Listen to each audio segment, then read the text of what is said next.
The origins of the Focke-Wulf FW-190 can be traced back to the mid-1930s, at a time when the Luftwaffe was undergoing a rapid transformation from a clandestine force limited by the Treaty of Versailles into a modern air arm intended to dominate Europe's skies. By 1937, the Messerschmitt Bf 109 had already emerged as the backbone of the Luftwaffe's fighter fleet.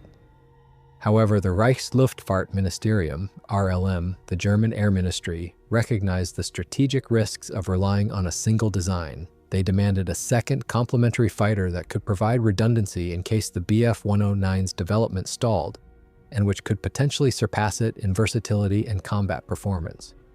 The responsibility for this task fell to Focke-Wulf Flugzeugbau, a company not yet renowned for frontline fighters but respected for its engineering under chief designer Kurt Tank.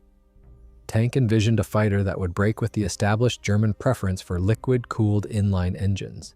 Instead, he proposed the use of a powerful radial engine, specifically the BMW 801, a twin-row, 14-cylinder design.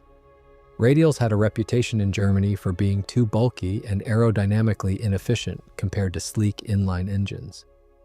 But Tank argued that a radial offered crucial advantages: greater durability under fire, simplified cooling, and a capacity for sustained power output.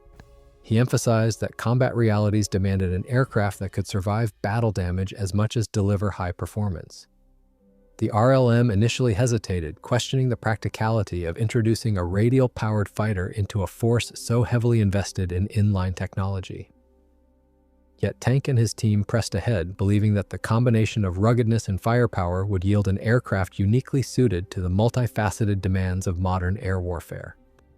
They designed the FW-190 as a compact, robust platform with wide-set landing gear for stability, a spacious cockpit offering excellent visibility, and a structure capable of carrying heavier armament than the Bf-109.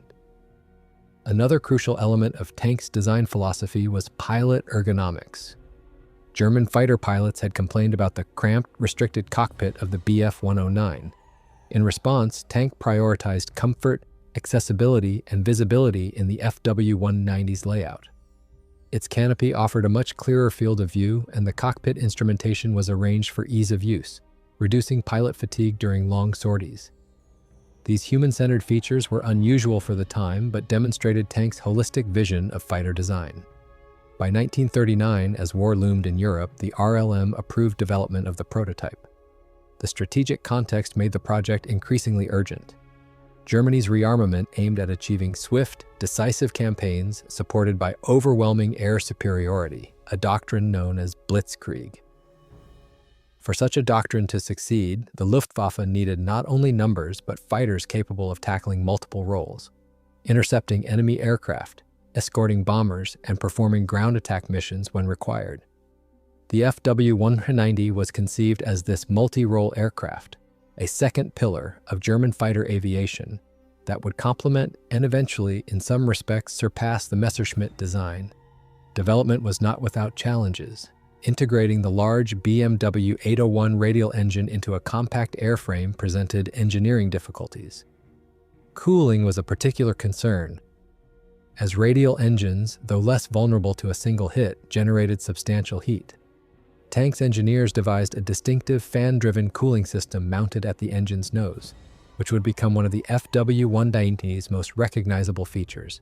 Structurally, the airframe was designed with strength in mind, employing a wide-stance undercarriage that gave it far greater stability on takeoff and landing than the notoriously narrow Bf-109. The blueprint of the FW-190 thus embodied a new philosophy for the Luftwaffe, a rugged, powerful, and versatile fighter that could absorb damage, deliver heavy firepower, and remain pilot-friendly under combat stress. At a time when German aviation strategy emphasized aggressive offense, the aircraft represented an answer not only to the Luftwaffe's operational needs, but also to the broader uncertainties of a global conflict just beginning. What emerged from Kurt Tank's drawing boards would soon earn a formidable reputation across the skies of Europe, known to friend and foe alike as the Butcher Bird. The prototype and testing phase of the FW-190 began in 1939, when the first airframes were completed and fitted with the BMW 139 radial engine, a predecessor to the BMW 801. The maiden flight took place in June of that year, and the results immediately demonstrated both the potential and the difficulties of the design. The aircraft showed excellent handling characteristics, strong takeoff and landing stability, and good maneuverability compared to the Bf-109. However, persistent problems with engine overheating limited performance, and the BMW 139 was deemed unsuitable for series production. Kurt Tank and his team quickly shifted to the BMW 801, a more powerful two-row radial delivering over 1,500 horsepower in early models and capable of further development. This engine, while bulkier, provided the foundation for the FW190's future success. Integrating it into the airframe was not straightforward. Engineers had to refine the cooling system, ultimately adopting the mechanically driven fan at the nose combined with carefully designed cowl flaps.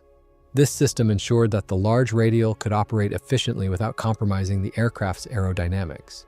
The early prototypes, designated V1 through V5, underwent extensive flight testing in 1939-1940. Test pilots reported positive impressions of its handling. The wide landing gear reduced ground accidents, a chronic problem for Bf-109 pilots. The cockpit visibility was markedly better, particularly to the sides and rear, improving situational awareness in combat conditions. The controls were responsive, and the aircraft showed promise as a stable gun platform. Still, overheating, structural vibrations, and minor control issues delayed the project's progress. By 1940, the refined prototypes equipped with the BMW 801C engine reached speeds exceeding 600 km per hour at altitude, placing the FW190 among the fastest fighters in development anywhere in the world. Armament in these early versions consisted of two synchronized 7.92 mm MG-17 machine guns mounted above the engine and two 20 mm MG-FF cannons in the wings, a heavier weapons package than the standard Bf-109E of the same period. The combination of speed, firepower, and maneuverability began to convince Luftwaffe officials that the FW-190 could fulfill the multi-role function envisioned by Tank. Operational trials began in 1940 with a small batch of pre-production aircraft. These were tested not only for performance but also for durability under combat-like conditions. The FW-190 demonstrated an ability to absorb significant structural stress and battle damage thanks to its sturdy construction. Pilots appreciated its ruggedness, noting that it could withstand harsher landings and rougher field conditions than the more delicate Messerschmitt. These qualities, combined with its impressive speed, indicated that the aircraft was well suited for the demands of modern aerial warfare. Challenges persisted throughout testing. Engine reliability was a continual issue, with overheating and maintenance complexity slowing readiness rates. Weight distribution also required adjustment, as the heavy radial engine at the nose made balance critical to performance. Modifications included refinements to the tail design, strengthened wing structures, and incremental changes to the cooling system. Each modification brought the FW-190 closer to operational readiness. By 1941, after nearly 2 years of prototype development and field trials, the Luftwaffe authorized the FW-190 for series production. The A1 variant, the first mass-produced model, retained the BMW 801C engine and the initial armament configuration.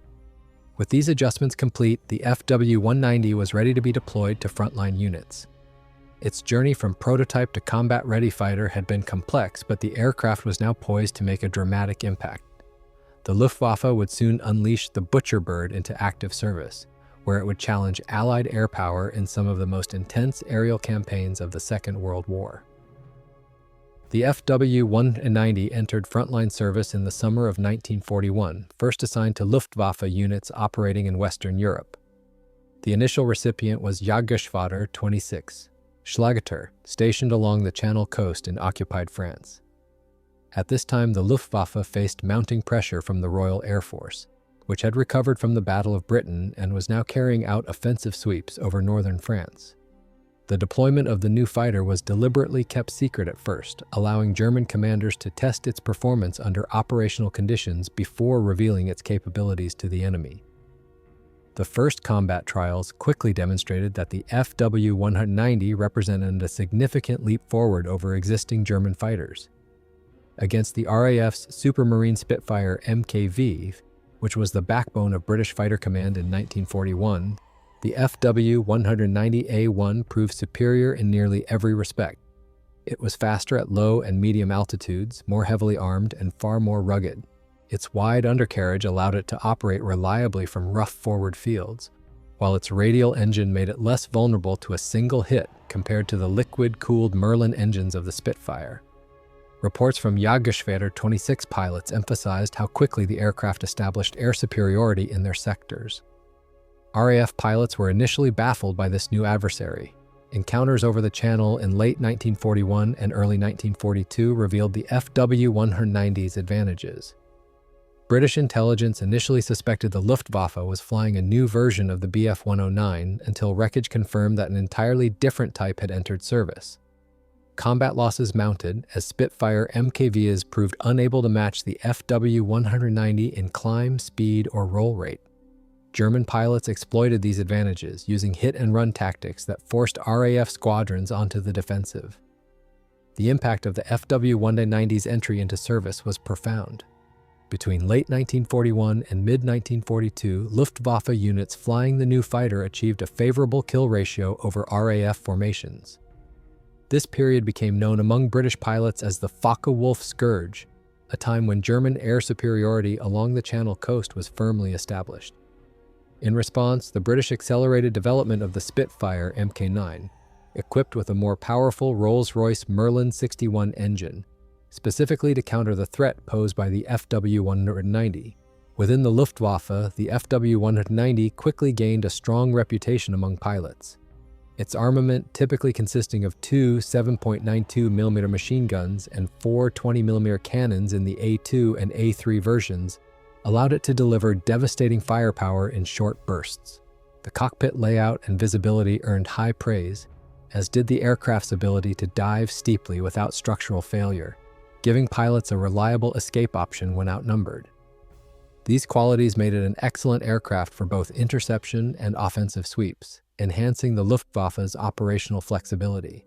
The FW-190's early service was not confined to the Western Front.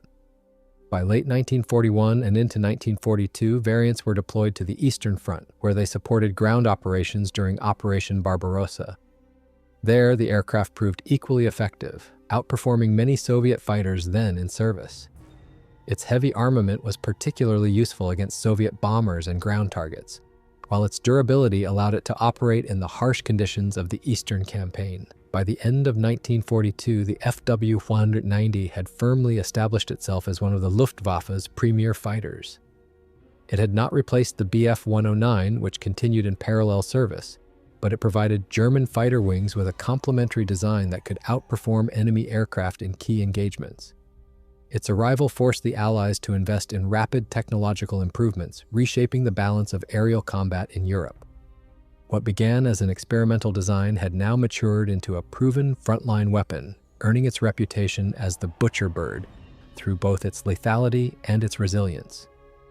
As the war intensified, the FW-190 was called upon to perform a growing variety of combat roles, far beyond its initial function as a short-range air superiority fighter. By 1942 and 1943, the Luftwaffe faced mounting pressure on multiple fronts, requiring every available aircraft to contribute not only to defending German-occupied Europe, but also to supporting ground campaigns and responding to strategic bombing offensives. The FW-190 adapted to these demands with remarkable flexibility, becoming a cornerstone of German air operations. In air-to-air combat, the FW-190 continued to prove itself as a formidable opponent. During 1942 and into 1943, it maintained superiority over the RAF's Spitfire Mk-Vi and held its own against newer versions, including the Spitfire Mk9. Its excellent roll rate and acceleration gave German pilots tactical advantages in dogfights. The aircraft's heavy armament, often including a mix of machine guns and 20mm cannons, meant that a short burst was usually enough to destroy an enemy fighter. On the Eastern Front, FW-190 units routinely engaged Soviet Yak and LAGG fighters, demonstrating superiority in climb and firepower, though the lighter Soviet designs could occasionally outturn them at lower speeds. Equally significant was the FW-190's role in bomber interception. as the United States Army Air Forces began daylight bombing raids over Germany in 1943. The FW-190 was at the forefront of the Luftwaffe's defense.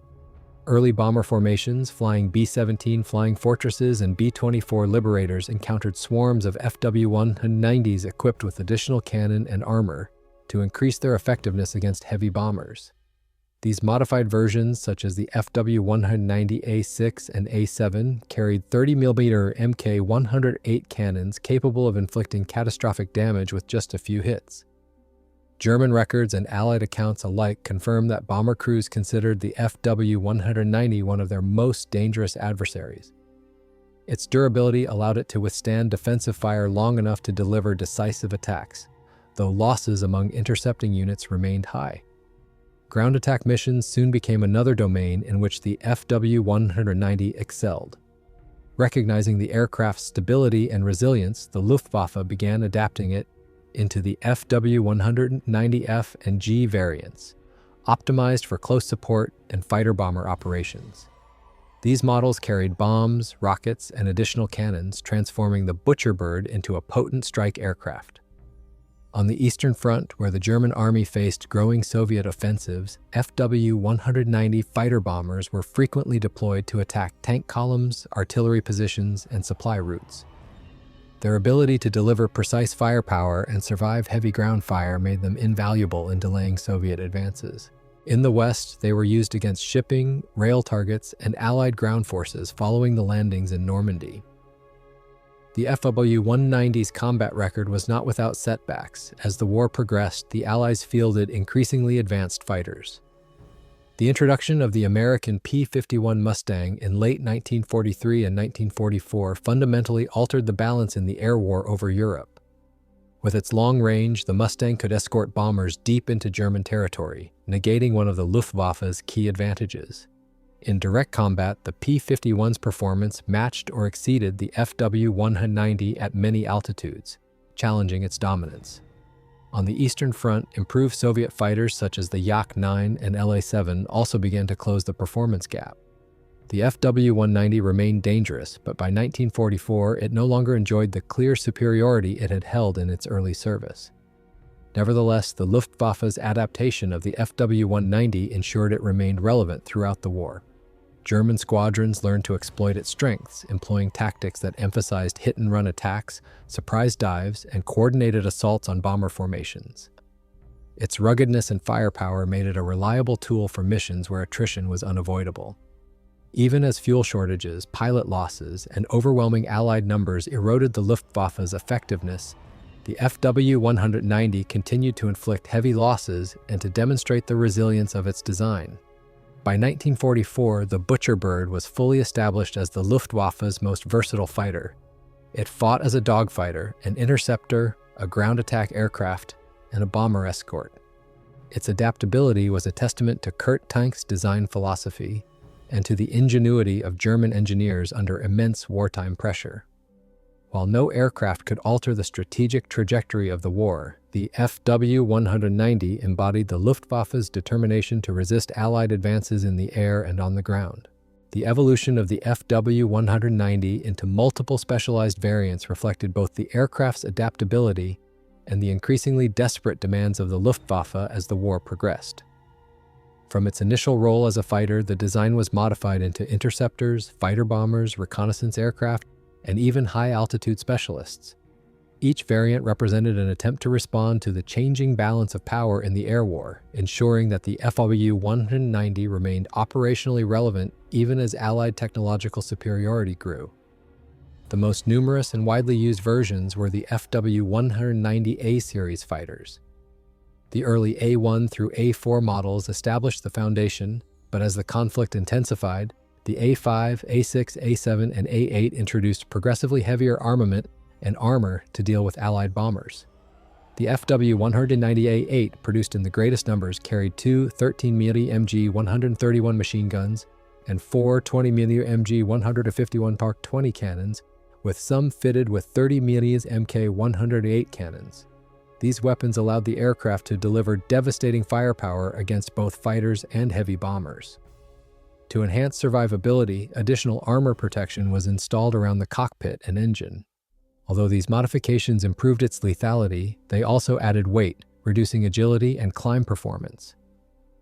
For ground attack duties, the Luftwaffe introduced the FW-190F and FW-190G series. The FW-190F was optimized for close support missions, fitted with reinforced armor and the ability to carry bombs under the fuselage and wings. It became a vital component of German ground operations, attacking Soviet tank formations, artillery batteries, and supply lines. The FW-190G was developed into a longer-range fighter bomber capable of carrying heavier bomb loads but with reduced maneuverability. These variants effectively replaced the aging Ju-87 Stuka in the close support role, providing a faster, more survivable platform capable of operating in contested airspace. To counter high-altitude Allied bombers and escort fighters, Kurt Tank's team developed the FW-190D series. Introduced in late 1944, the FW-190D, known as the Dora, was powered by the Junkers Jumo 213 inline engine, a departure from the radial-powered A series. This gave the aircraft a slimmer nose profile and significantly improved high-altitude performance. The D9 model, the most widely produced, was capable of speeds exceeding 680 kilometers per hour and was considered one of the best late-war German fighters. Luftwaffe pilots regarded the Dora as a worthy opponent to the P-51 Mustang and Spitfire Mk13, finally restoring some measure of competitiveness in high-altitude combat. The FW-190D was often paired with the advanced TA-152, a further development by Kurt Tank, intended as a dedicated high-altitude interceptor. Reconnaissance versions of the FW-190 were also built in limited numbers, designated FW-190A3-U4, and later specialized models. These aircraft carried cameras and additional fuel for extended range, allowing them to perform tactical reconnaissance missions deep behind enemy lines. While never as numerous as dedicated reconnaissance aircraft, the FW-190's speed and survivability made it useful for these roles when required. Trainer variants were another adaptation. Two-seat FW-190s were developed for advanced pilot training, ensuring that inexperienced Luftwaffe pilots could transition more safely to the powerful fighter. As Germany's pool of skilled aviators dwindled after 1943, such trainers became increasingly important, though they could not compensate for the shortage of fuel and time available for proper training. Production of the FW-190 variants was extensive, with over 20,000 aircraft built between 1941 and 1945. This number included fighters, fighter bombers, and reconnaissance versions, making it one of the most produced German combat aircraft of the war. The sheer variety of modifications demonstrated the Luftwaffe's reliance on the FW-190 as a multi-purpose platform. It was not only the backbone of German day fighter forces, but also the primary aircraft for ground support after the Ju-87 was withdrawn. The technological evolution of the FW-190 mirrored the trajectory of the Luftwaffe itself: initial dominance, adaptation under pressure, and eventual struggle against overwhelming Allied numbers and advances. Each variant reflected attempts to address specific operational needs: heavier armament for bombers, greater armor for ground support, longer range for fighter bombers, and higher altitude performance for interceptors. By the final months of the war, the FW-190 family represented the fullest expression of German piston engine fighter technology. Versatile yet pushed to its limits by the demands of a conflict Germany could no longer win. The global impact and legacy of the FW-190 extended well beyond its role as a frontline fighter of the Luftwaffe. At the height of its deployment, it was one of the most feared aircraft in the skies over Europe, shaping Allied tactics, influencing aircraft development, and leaving a technological imprint that endured into the jet age. Its reputation as the butcher bird was both a reflection of its lethal performance and its place in the collective memory of the Second World War. One of the most immediate impacts of the FW-190 was on Allied aircraft design and doctrine. The arrival of the fighter in 1941 forced the RAF to accelerate the development of the Spitfire Mk9, fitted with the more powerful Rolls-Royce Merlin 61 engine as a direct countermeasure. This rapid response was one of the clearest examples of how the introduction of a single new aircraft could alter the trajectory of an opponent's technological priorities. Similarly, in the United States, the need to counter the FW-190's bomber-killing capabilities shaped the deployment and refinement of long-range escort fighters, most notably the P-51 Mustang. Allied pilots consistently rated the FW-190 as one of their most dangerous adversaries, particularly when flown by experienced Luftwaffe aces. The aircraft's influence extended internationally as well. Although Germany did not export the FW-190 widely during the war, small numbers were provided to Axis allies. Hungary and Romania both operated FW-190s late in the conflict, using them in defensive roles against Soviet advances. Captured examples also provided invaluable intelligence to the Allies. In June 1942, an FW-190A3 accidentally landed at a British airfield after the pilot became disoriented. This intact aircraft allowed RAF engineers to test the fighter extensively, confirming its superior performance and helping shape counter-tactics. Post-war, the FW-190's story did not end with Germany's defeat. Surviving airframes were studied by Allied nations, particularly the Soviet Union, which evaluated captured examples alongside other German designs. The robustness of its airframe, its powerful armament, and its adaptability provided insights that influenced post-war Soviet fighters. France, lacking indigenous designs immediately after the war, even produced a limited number of aircraft based on the FW-190, the SNCAC NC-900, using captured airframes and spare parts. Though plagued by reliability issues due to the poor condition of the engines, this brief production run demonstrated the lingering value of the German design. Culturally, the FW-190 became one of the enduring symbols of the Luftwaffe, alongside the Bf-109 and the Ju-87 Stuka. While the Bf-109 was numerically more important, the FW-190 embodied the qualities of strength, versatility, and firepower that many Luftwaffe veterans remembered most vividly. Its service on every front, from the Channel Coast and the Eastern Front to North Africa and the defense of the Reich, ensured that it was inseparably linked with Germany's air war. The aircraft's reputation was reinforced by the records of Luftwaffe aces such as Otto Kittel and Walter Nowotny, who achieved many of their victories flying FW-190s. Today, the FW-190's legacy is preserved in museums, private collections, and restored flying examples. Only a small number of original aircraft survived the war intact, but several replicas and airworthy restorations, some built with original BMW 801 engines and others with substitute power plants, keep the image of the butcher bird alive. At air shows, the sight and sound of an FW-190 in flight evokes both the technological prowess and the destructive power it represented during the war. In aviation history, the FW-190 is remembered as one of the finest piston engine fighters of its time, rivaling contemporaries such as the Spitfire, Mustang, and Yak-9. Its balance of speed, firepower, and ruggedness embodied the demands of total war and highlighted the German capacity for innovative design under pressure. Yet its story is also inseparable from the broader decline of the Luftwaffe, an aircraft of great capability, flown by skilled pilots but ultimately overwhelmed by Allied numerical superiority, resource shortages, and the inevitable transition to jet-powered warfare. The enduring significance of the FW-190 lies in its dual identity, both a technological marvel of its age and a symbol of the limits of tactical excellence when pitted against overwhelming strategic odds. It remains a subject of study, restoration, and fascination, a machine whose reputation as the butcher bird continues to echo through the history of military aviation. Beyond its well-documented combat record, the FW-190 also featured in lesser-known roles and experimental projects that reveal much about the Luftwaffe's attempts to innovate under wartime pressure. These unseen chapters of the butcher bird story highlight how German engineers and commanders sought to stretch the capabilities of the fighter far beyond conventional missions, even as resources dwindled and defeat loomed ever closer. One of the more unusual uses of the FW-190 was in the development of specialized anti-bomber and heavy weapon variants. The FLW-190A, 6R2, and A8R2 subtypes, nicknamed Sturmbach, battering rams, were modified with increased armor and 30mm cannons for close-range attacks against American bomber formations.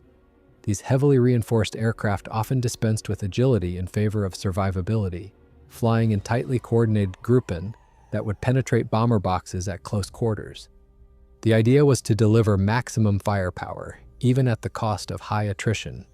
Although these units scored notable successes in 1943-1944, they also suffered grievous losses once long-range Allied escort fighters like the P-51 Mustang arrived.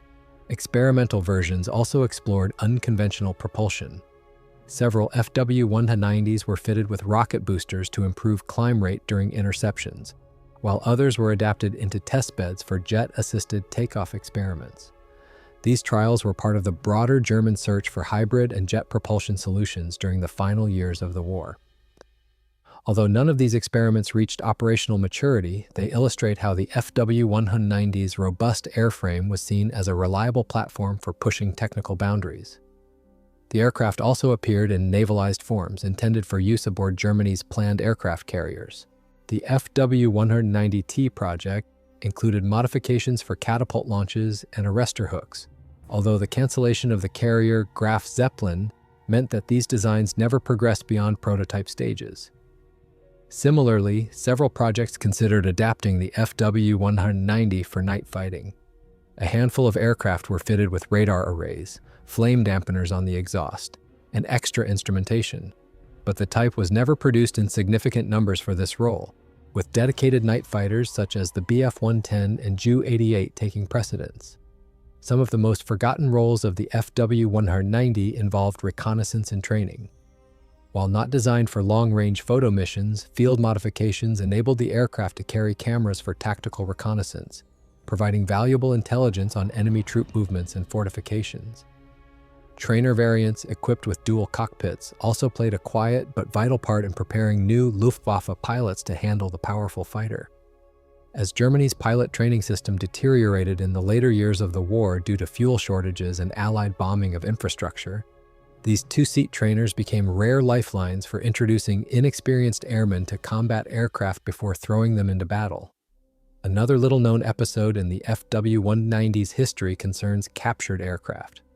Several examples were seized intact by the Soviets, British, and Americans, each of whom tested the fighter extensively. In particular, the Soviet Air Force studied its durability and armament, while British trials confirmed that the FW-190A3 significantly outperformed the Spitfire Mk.V, prompting urgent development of the Spitfire Mk9. These evaluations, often conducted in secrecy, ensured that the FW-190 influenced not only German design but also Allied counter-design efforts. Veteran testimonies add further dimensions to the lesser-known story of the FW-190. Many Luftwaffe pilots praised its forgiving flight characteristics and ability to withstand damage, contrasting it with the more fragile Bf-109. Some pilots recalled using the FW-190 in unconventional ways, including strafing armored trains or attacking lightly defended shipping along the Baltic coast. Others noted the psychological effect of its presence. The sound of its radial engine and the sight of its silhouette were instantly recognizable to Allied troops and pilots, often causing alarm even before the first attack. Unfinished or abandoned projects also form part of the forgotten history. Designs for long-range escort versions, heavy ground attack adaptations, and advanced reconnaissance models were drawn up but never built due to shortages of resources and shifting priorities as the war situation worsened. Perhaps the most ambitious unrealized path was the further development of the FW-190 into the Ta-152 family, a high-altitude interceptor designed by Kurt Tank. While the Ta-152 eventually saw limited service, its origins lay in efforts to extend the FW-190 lineage into a new generation of fighters that could counter Allied bombers and late-war jets. In these unseen chapters, the FW-190 emerges not only as a frontline fighter, but also as an experimental workhorse, a platform stretched into roles and projects far beyond its original conception. These forgotten uses and adaptations underscore its versatility and resilience, qualities that made it indispensable to the Luftwaffe until the very end. Even in experimental guises, the Butcher Bird remained a symbol of German aviation ingenuity, and of the desperate innovations attempted in the final years of the war. By the closing months of the Second World War, the FW-190 stood as both a symbol of German engineering excellence and the limits of what one aircraft could achieve against overwhelming odds. Its final operational chapters reveal the contrast between technical innovation and strategic collapse, as the Luftwaffe struggled to resist Allied advances on all fronts. On the Eastern Front, FW-190s continued to serve in both fighter and ground attack roles throughout 1944 and early 1945. Units flying the F and G variants were heavily committed during the battles in Poland, East Prussia, and Hungary, often tasked with attacking Soviet armored spearheads. The aircraft's rugged airframe and powerful cannon made it effective against soft-skinned vehicles, artillery, and supply columns. But the sheer scale of the Red Army's offensives rendered such efforts increasingly futile. Soviet air power had also grown formidable by this stage, with Yak-9s and LA-7s providing effective opposition and narrowing the technological gap that had once favored the FW-190. In the West, the defense of Germany against Allied bombing raids placed enormous strain on FW-190 units. The A-8 and A-9 variants, along with the heavily armed Sturmbach, continued to intercept American bomber formations, but by 1944 they faced relentless escort protection from P-51 Mustangs and P-47 Thunderbolts. Loss rates were severe, and despite tactical successes, German pilots could not stem the tide of destruction inflicted on the Reich's industrial heartland. The FW-190D Dora, introduced late in 1944, briefly restored competitiveness at higher altitudes, earning the respect of Allied pilots as one of the Luftwaffe's best late-war fighters. Yet too few Doras reached frontline units to change the strategic outcome. The Normandy campaign in 1944 showcased both the adaptability and vulnerability of the FW-190. Fighter bomber variants played a prominent role in attempting to disrupt Allied landings and supply lines. Low-level attacks on shipping, troop concentrations, and armored columns demonstrated the type's versatility, but Allied air superiority quickly exacted a heavy toll. Pilots often had to fly from makeshift fields under constant threat of strafing, and attrition eroded the Luftwaffe's ability to mount coordinated operations. By late 1944, the Luftwaffe had lost the initiative in the West entirely. Despite this decline, the FW-190 remained at the center of some of the Luftwaffe's last major operations. During the Ardennes offensive in December 1944, FW-190s supported German ground forces with bombing and strafing runs. On New Year's Day 1945, in Operation Bodenplatte, hundreds of Luftwaffe fighters, including large numbers of FW-190s, launched a surprise low-level attack against Allied airfields in the Low Countries.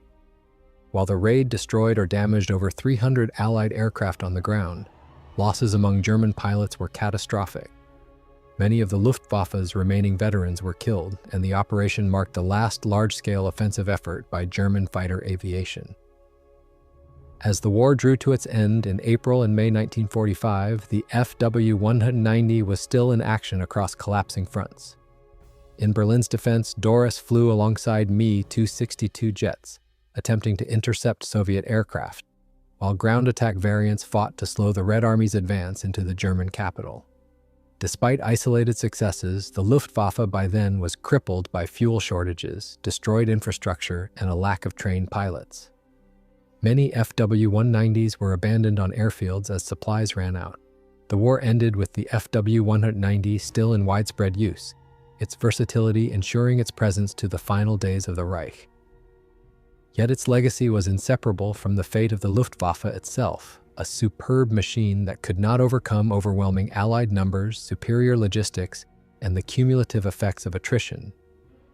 What began as Germany's bold attempt to field a rugged, adaptable, and powerful fighter ended in the collapse of the force it was built to serve. In retrospect, the FW-190's final months reveal both its enduring qualities and the limitations imposed by the broader strategic situation. Even as the Butcher Bird remained feared and respected, it fought within a context where individual aircraft performance could no longer alter the course of the war. Its twilight in 1945 was marked not by failure of design, but by the inevitability of Germany's defeat. a testament to the reality that no fighter, however advanced, could prevail once the balance of men, machines, and resources tilted so decisively against it. In the immediate aftermath of the war, the FBU-190's influence did not vanish with the collapse of the Luftwaffe. Surviving airframes captured by the Allies in varying states of repair became valuable sources of intelligence and study. In Britain, test pilots at the Royal Aircraft Establishment at Farnborough evaluated captured FW-190A3 and A4 models in exhaustive trials. They confirmed what combat reports had already suggested. The FW-190's superior roll rate, acceleration, and heavy armament made it one of the most dangerous opponents the RAF had faced. These tests validated the urgency that had driven the development of the Spitfire Mk9 and later Marks. In the United States, examples brought to Wright Field were similarly studied. American engineers admired the aircraft's robustness, particularly its wide-track landing gear, which offered significant safety advantages compared to the more accident-prone Bf-109. The cockpit layout, with its emphasis on visibility and pilot ergonomics, was also praised and seen as a model for future design. The FW-190's cooling fan arrangement for the BMW 801 radial engine drew technical interest, as it demonstrated a clever solution to the problem of managing heat in a compact, high-performance fighter. The Soviet Union, which had captured numerous airframes on the Eastern Front, also tested the FW-190. Soviet evaluations noted its strong performance at low to medium altitudes and its effectiveness as a ground attack platform. However, they also pointed out that by 1944, it was no longer decisively superior to the Yak-9 or LA-7, which could match it in maneuverability while maintaining comparable firepower. Still, the aircraft left an impression on Soviet designers, particularly in its ruggedness and adaptability, qualities that aligned with Soviet design philosophy for combat aircraft. Perhaps the most unusual post-war story of the FW-190 unfolded in France. In the immediate aftermath of liberation, the French aviation industry was short of indigenous designs and functional engines. Using abandoned airframes and BMW 801 engines left behind by the Luftwaffe, French engineers at SNCAC produced a small number of aircraft designated NC.900. These were essentially refurbished FW-190A5s and A8s pressed into service with the French Air Force in 1946-1947. However, the poor condition of the engines and airframes, combined with reliability issues, limited their operational usefulness. Despite this, the NC-900 episode illustrates the lingering utility of the design even after the war's end. The FW-190 also left its mark in other parts of the world. In Eastern Europe, Soviet allies such as Hungary and Romania, which had operated the aircraft during the war, retained small numbers for training or secondary duties immediately afterward. In some cases, airframes remained in service into the late 1940s before being retired as jet aircraft became available. The type's presence in these air forces underscored how widely the FW-190 had been distributed during the conflict and how its usefulness extended briefly into the post-war era. As the jet age advanced rapidly, the FW-190 became obsolete in active service, but its design features continued to influence aircraft engineering. Its emphasis on pilot ergonomics, wide landing gear, and modular adaptability to different roles provided lessons that echoed in later fighter designs. While the transition to jet propulsion rendered piston engine fighters like the FW-190 outdated, many of its core concepts carried forward. By the late 1940s and early 1950s, surviving FW-190s had largely disappeared from active duty, relegated to scrap, museums, or experimental use. A handful were preserved by Allied test establishments, eventually finding their way into collections. Today, only a few original examples remain, supplemented by reproductions and restorations, some of which continue to fly. These rare survivors allow modern audiences to experience the aircraft not just as a static artifact, but as a living demonstration of its engineering. Thus, the post-war years of the FW-190 tell a story of transition. From frontline dominance to obsolescence, from feared adversary to subject of study and preservation. Its legacy endured not in extended combat service, but in the lessons it imparted, the respect it commanded from both friend and foe, and its lasting place in aviation history as one of the finest piston engine fighters ever built. The legacy of the FW-190 endures as one of the defining chapters in the history of military aviation. More than a single aircraft type, it represented a philosophy of design and operational use that influenced the course of aerial combat during the Second World War and beyond. Its development, deployment, and adaptation illustrated both the ingenuity of German engineering and the constraints imposed by strategic realities. At its peak, the FW-190 reshaped the balance of air power. When it first entered service in 1941, it forced the Allies to accelerate technological development. The RAF responded with the Spitfire Mk9, while the USAAF committed to long-range escort fighters like the P-51 Mustang. On the Eastern Front, Soviet engineers pushed forward with the Yak-9 and La-7 to meet the challenge posed by the FW-190. In this way, the aircraft directly influenced the trajectory of fighter design in three major air forces. Its presence in combat created a constant cycle of innovation, underscoring how one design could alter the strategic environment across multiple theaters. In terms of production and adaptability, the FW-190 was a critical element of the Luftwaffe's resilience. More than 20,000 were built in various forms, ranging from short-range fighters to heavily armed bomber destroyers and ground attack platforms. This adaptability allowed it to fill roles once assigned to entirely separate aircraft types, replacing the Ju-87 Stuka in close support and supplementing the Bf-109 in air defense. Few fighters of the era matched this breadth of application. Its service record, stretching from the Channel Front to North Africa and the vast expanses of the Soviet Union, highlighted its capacity to operate under a wide range of conditions.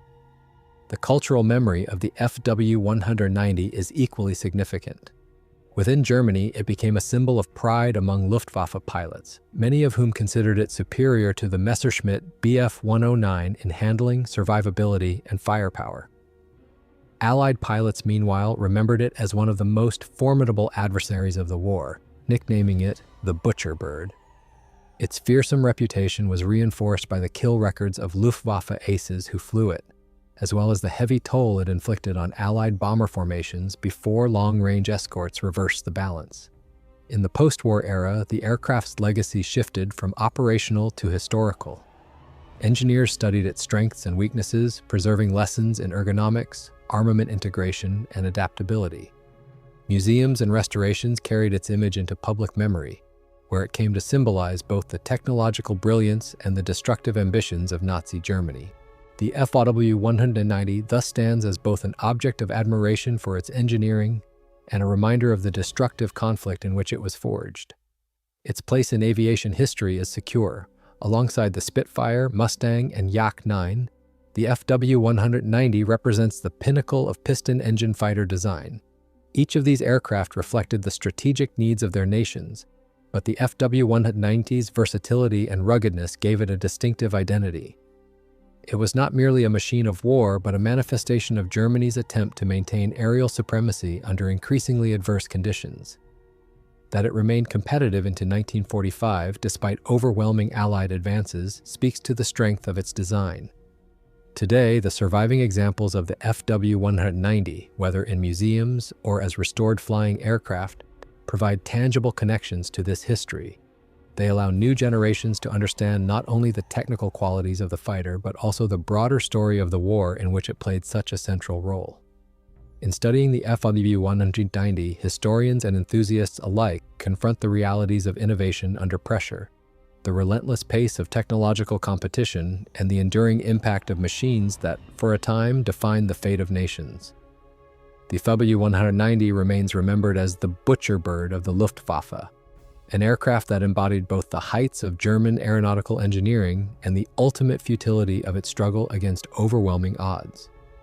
Its legacy is one of technical brilliance, battlefield effectiveness, and historical consequence, a legacy that ensures its place as one of the most important fighters of the Second World War.